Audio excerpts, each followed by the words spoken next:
नमस्कार। राजस्थान की तमाम फटाफट खबरों में आपका स्वागत है। राजस्थान की खबरों के लिए आपसे निवेदन कि यदि आपने हमारे चैनल को सब्सक्राइब नहीं किया तो कृपया करके आपके अपने चैनल को सब्सक्राइब कर लें। आप सब्सक्राइब करते हैं तो हमें हिम्मत होती है सही और सच्ची खबरें आप तक पहुंचाने की, वरना मीडिया में इस तरह की खबरें चलाई जा रही है कि एक पत्रकार ने गैस बुकिंग करवाई और दूसरे दिन ही उनके घर पर आ गई। तो आप पैनिक ना बनिए, लेकिन ग्राउंड पर देखते हैं तो एक अलग ही नज़ारा देखने को मिलता है। कम गैस मिलने से एलपीजी ऑटो चालक परेशान, किराया 25% तक बढ़ाया। एलपीजी संकट से ऑटो कट, 10,000 में से 5,000 ऑटो बंद। ये जयपुर की घटना। 3 घंटे लाइन के बाद सिर्फ 500 रुपए की गैस मिली। घरेलू गैस सिलेंडर के दुरुपयोग पर सख्ती के बावजूद जयपुर में एलपीजी संकट का असर अब शहर के ऑटो परिवहन पर दिखाई देने लगा है। एलपीजी की कमी के कारण करीब 5,000 एलपीजी ऑटो बंद हो गए, जिससे शहर में सड़कों पर चलने वाले पेट्रोल डीजल ऑटो चालक ने भी करीब 25% तक किराया बढ़ा दिया। शहर में कुल 38,000 ऑटो हैं, इनमें से करीब 10,000 एलपीजी से चलते हैं। गैस की सीमित उपलब्धता के कारण चालकों को एक बार फिर दिन में केवल करीब 7 किलो एलपीजी ही मिल पा रही, जिसके लिए उन्हें लगभग 500 रुपये खर्च करने पड़ रहे हैं। इतनी गैस में चालक 150 से 200 किलोमीटर ही ऑटो चला पाते हैं। इसके बाद उन्हें फिर से गैस भरवाने के लिए पंप पर लाइन में लगना पड़ता है। एलपीजी पंपों की स्थिति यह है कि कई जगह चालकों को 2 से 3 घंटे तक लाइन में खड़ा रहना पड़ रहा है। शहर में कुल 14 एलपीजी पंप है, जबकि पूरे प्रदेश में इनकी संख्या मात्र 23 है। एक पंप पर करीब 18,000 लीटर गैस का स्टॉक रहता है, जिससे लगभग 800 ऑटो में गैस भरी जा सकती है। गैस संकट का असर सीधे यात्रियों पर भी पड़ा है। पहले जो दूरी 20-30 रुपए में तय होती थी, अब इसके लिए 40 से 60 रुपए तक किराया मांगा जा रहा है। कई जगह यात्री और ऑटो चालकों के बीच किराए को लेकर विवाद की स्थिति भी बन रही है। लेकिन आप सोशल मीडिया और मीडिया पर आप देखेंगे तो आपको इस तरह से एक पत्रकार का वीडियो या फोटो वायरल करवाया जाएगा, जिसमें कहा गया है कि आप पैनिक ना बनिए, हमने बुकिंग कराई, 24 घंटे में आपको मिल गई। तो कृपया करके उनका बुकिंग नंबर और कब उन्होंने बुकिंग कराई, कब दूसरे दिन उनको मिल गई, इस पर भी अवश्य पूरी डिटेल दी जानी चाहिए, ताकि आम आदमी जो लाइन में लगे हुए हैं उनको एक राहत भरी खबर मिल सके। राजस्थान माध्यमिक शिक्षा बोर्ड 10वीं कक्षा का परीक्षा परिणाम 20 मार्च तक जारी करने की तैयारी कर रहा है। परिणाम समय पर घोषित करने के लिए रविवार के अवकाश के दिन भी उत्तर पुस्तिकाओं का मूल्यांकन कराया जाएगा। बोर्ड सचिव गजेंद्र सिंह राठौड़ ने बताया कि सभी केंद्रीकृत मूल्यांकन केंद्रों पर रविवार को भी कॉपियां जांची जाएगी। इस बार बोर्ड पहली बार 10वीं का परिणाम मार्च में ही जारी करने की तैयारी कर रहा है। 10वीं कक्षा की परीक्षा 12 फरवरी से शुरू हुई थी। पहला पेपर अंग्रेजी का था। इस पेपर को हुए 1 महीने से अधिक समय बीत चुका है। भर्ती परीक्षा कराने वाली प्रदेश की सबसे बड़ी संस्था राजस्थान लोक सेवा आयोग में एक महिला कार्मिक ने आयोग अध्यक्ष UR साहू को 11 साथियों द्वारा उत्पीड़न करने की शिकायत दी है। महिला का कहना है कि सभी 11 कार्मिक आते जाते उन पर कमेंट करते हैं और सोशल मीडिया पर भद्दे स्टेटस लगाते हैं।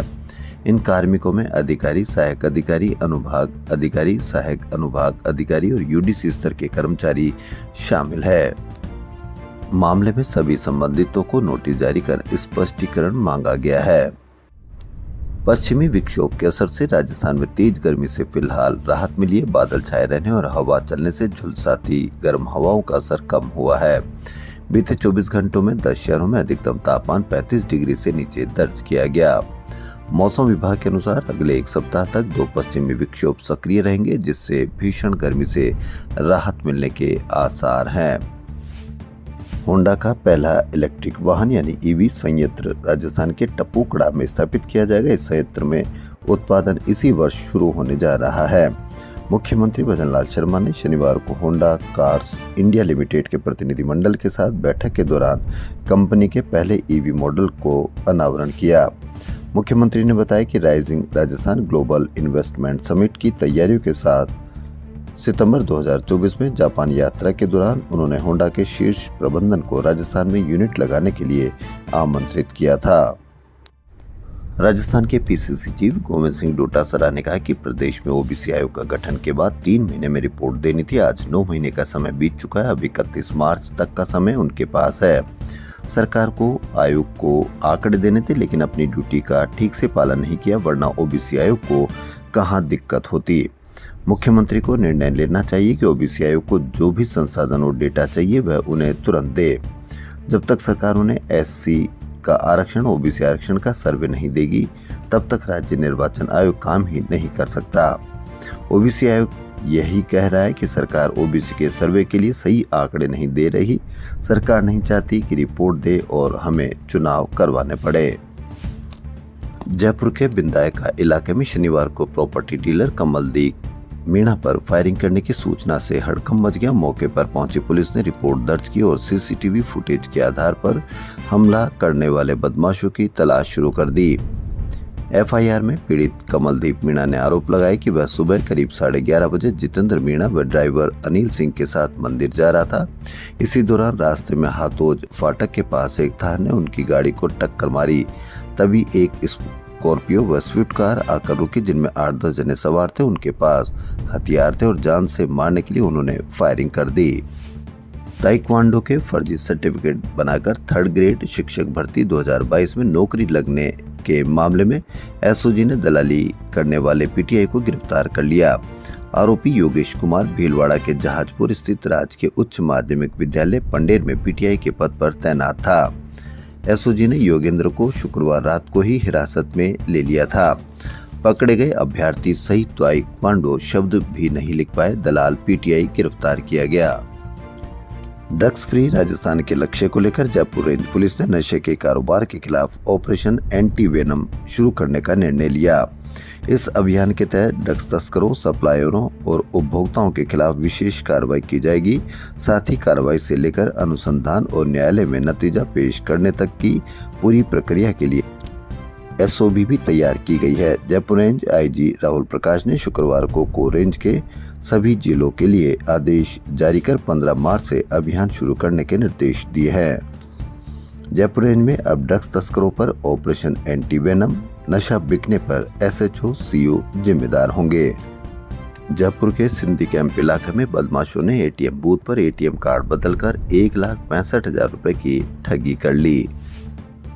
मुख्यमंत्री भजनलाल शर्मा ने कहा कि गर्मी में आमजन को पेयजल के लिए कोई परेशानी नहीं हो, इसके लिए विभागीय अधिकारी एवं जिला कलेक्टर्स तैयार कंटीजेंसी प्लान के अनुसार हर गांव और हर कस्बे में प्रभावी मॉनिटरिंग कर पेयजल प्रबंधन सुनिश्चित करें। शर्मा शनिवार को ग्रीष्मकालीन पूर्व तैयारियों को लेकर बैठक को संबोधित कर रहे थे। उन्होंने कहा कि गर्मी को देखते हुए निर्बाध पेयजल आपूर्ति के लिए नए हैंडपंप, नलकूप लगाने के साथ ही पुराने हैंडपंप व नलकूपों की मरम्मत, पाइपलाइनों को दुरुस्त करने सहित सभी कार्य समय से पहले हर हाल में पूरे किए जाए। इन कार्यों में किसी भी तरह की लापरवाही नहीं बरती जाए। सीएम ने हर गांव और कस्बे में पेयजल प्रबंधन के दिए निर्देश। यदि आपको आपके गांव या कस्बे में यदि पेयजल प्रबंधन में कोई समस्या आती है, कोई दिक्कत आती है, तो आप 181 पर अवश्य शिकायत कीजिए, क्योंकि 181 पर आप शिकायत करेंगे तो तुरंत ये खबर या तुरंत आपकी शिकायत सीएम हाउस या बड़े अधिकारी तक पहुंचती है और उसका यह असर होता है कि आपके गांव में, आपके कस्बे में तुरंत पेयजल प्रबंधन के लिए उचित व्यवस्था की जाएगी।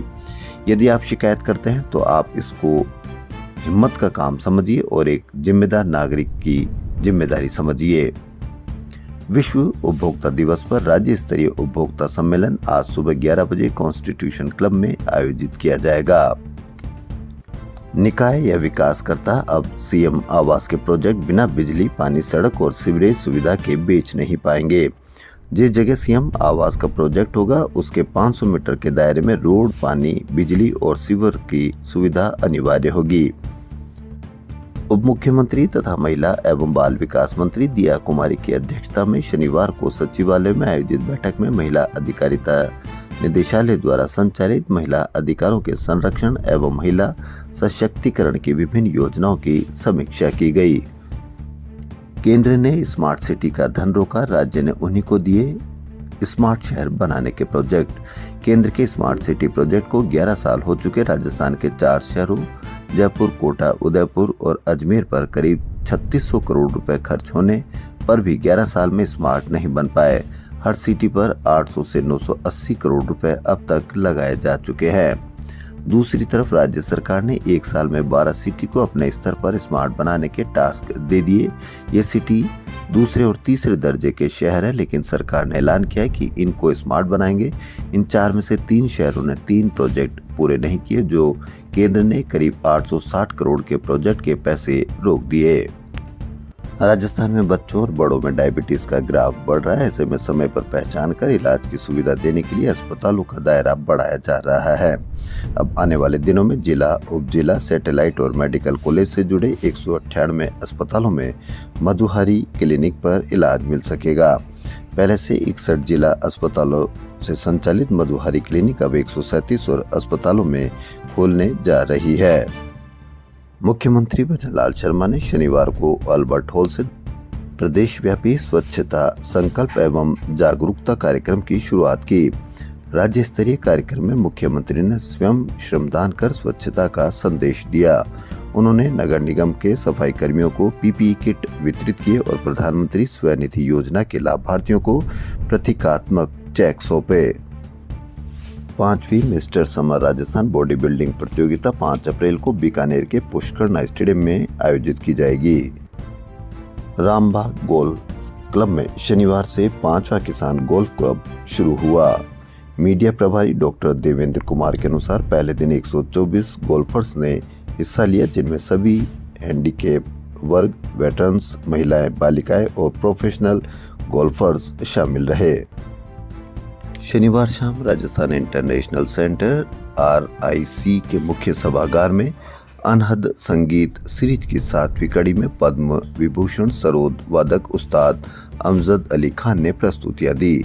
कई वर्षों बाद जयपुर में हुई इस प्रस्तुति में सरोद के मधुर सुरों ने सभागार में एकाग्र और आत्मीय माहौल बना दिया। राजस्थान की खबरों में फिलहाल इतना ही। यदि आपको राजस्थान की खबरें पसंद आ रही तो आपके अपने चैनल को सब्सक्राइब कर लें। धन्यवाद।